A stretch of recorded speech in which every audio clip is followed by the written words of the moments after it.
तो पंजाब कांग्रेस में फिर शुरू हो चुकी है कलह। 500 करोड़ वाले बयान पर अब बवाल छिड़ा हुआ है। नवजोत कौर सिद्धू को कांग्रेस ने फिलहाल सस्पेंड कर दिया है। नवजोत कौर ने पार्टी के 4 बड़े नेताओं पर गंभीर आरोप लगाए। पंजाब के 4 नेता मुख्यमंत्री बनना चाहते, ये नवजोत कौर की ओर से कहा गया है। पहले नवजोत कौर, जो कि नवजोत सिंह सिद्धू की पत्नी है, उनकी ओर से कहा गया कि कांग्रेस में अगर किसी को मुख्यमंत्री बनना है तो उन्हें 500 करोड़ का ब्रीफकेस देना पड़ता है। अगर 500 करोड़ उनके पास नहीं है तो फिर वो मुख्यमंत्री नहीं बन सकते हैं, जिसके बाद से कांग्रेस की ओर से उन्हें निलंबित कर दिया गया था। तो कांग्रेस ने नवजोत कौर सिद्धू पर बड़ी कार्रवाई को अंजाम दिया। नवजोत कौर सिद्धू को पार्टी से फिलहाल सस्पेंड कर दिया गया है। नवजोत कौर पर यह कार्रवाई पार्टी नेताओं पर विवादित टिप्पणी को लेकर की गई। कुछ दिनों पहले उन्होंने मुख्यमंत्री की कुर्सी के लिए 500 करोड़ रुपए वाला बयान दिया था और जिससे कि विवाद खड़ा हुआ।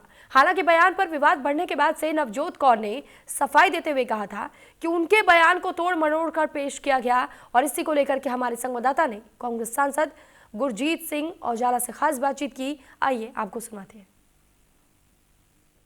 पंजाब कांग्रेस में लगातार जो है पिछले कई दिनों से कई हलचलें देखने को मिल रही हैं। कांग्रेस पार्टी के नेता आमने सामने हैं और इसको लेकर जो है हमारे साथ बात करने के लिए कांग्रेस पार्टी के सांसद ही मौजूद हैं। सर, पहला सवाल है, पंजाब में जो 500 करोड़ की बात लगातार चल रही है, नवजोत कौर ने बयान दिया है, उन्होंने एलिगेशन लगाया कि 500 करोड़ पे ही सीएम बन पाता है। उस पहले बयान पे आप क्या कहना चाहेंगे? क्या ऐसा कुछ कांग्रेस के भीतर होता है? बिल्कुल ये गलत है, बेबुनियाद है और ऐसी बात है बिल्कुल ही नहीं है कहीं भी। और ये बात मेरी मैडम सिद्धू से भी हुई है। उन्होंने बोला कि मैंने ये संदर्भ में बात नहीं की थी, मैंने दूसरी पार्टी के संदर्भ में बात की और उन्होंने ट्वीट भी कर दिया था। तो ये बात ऐसी बात नहीं है। और मेरे जैसे लोग, हजारों लोग हैं जो कांग्रेस पार्टी ने आप घरों से उठा के बनाए हुए हैं।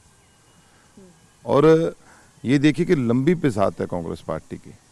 और जो लोग ऑपोजिशन में भी बोल रहे हैं उनका पिछोकड़ देखिए। सब लोग कांग्रेस पार्टी में रहे, बड़े बड़े ओहदे पे रहे।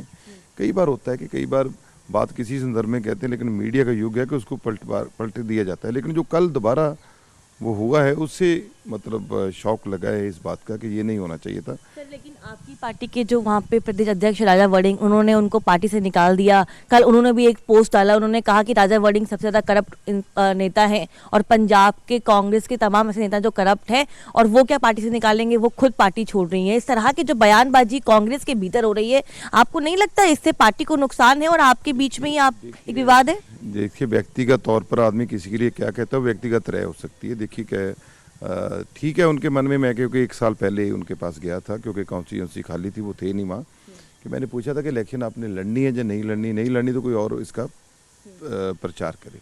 तो उन्होंने बोला कि मैं बिल्कुल ठीक हूँ, मैं इलेक्शन लड़ूंगी। और उन्होंने फिर इलेक्शन भी काम भी शुरू कर दिया। हाँ, उस समय उनके मन में एक मलाल था कि 22 में लोगों ने उनकी जो विरोधता की है तो वो पार्टी में क्या कर रहे हैं। तो मैंने बोला ये बातें तो पार्टी प्लेटफार्म पे जाके कर सकते हैं ना किसी सीनियर लीडर से। तो उन्होंने ये माना भी। मैंने बोला ठीक है, आपकी राजा के साथ है कि आप वो उन लोगों को प्रमोट कर रहे हैं जो विरोधता की है जिन्होंने 22 में पार्टी की। तो हम ये बातें पार्टी हाईकमांड के पास रखेंगे, लेकिन अब आप आराम से काम कीजिए। वो हुआ भी और बड़े आराम के साथ राजा वड़िंग को भी मिले। वो जो मुश्किलें थी मैंने वो सारी सॉल्व भी की। तो अपना प्रताप बाजवा को सभी को मिले। 2 दिन पहले AICC सेक्रेटरी डालवी जी आए हुए थे, उनको भी वो मिले। तो फिर अचानक ये बातें सामने आई तो मेरी उसके बाद बात भी बोले, मैंने इस संदर्भ में बात कही नहीं है। तो फिर दोबारा जो ट्वीट आ गया तो वो फिर पार्टी हाईकमांड ने इसका संज्ञान लिया होगा।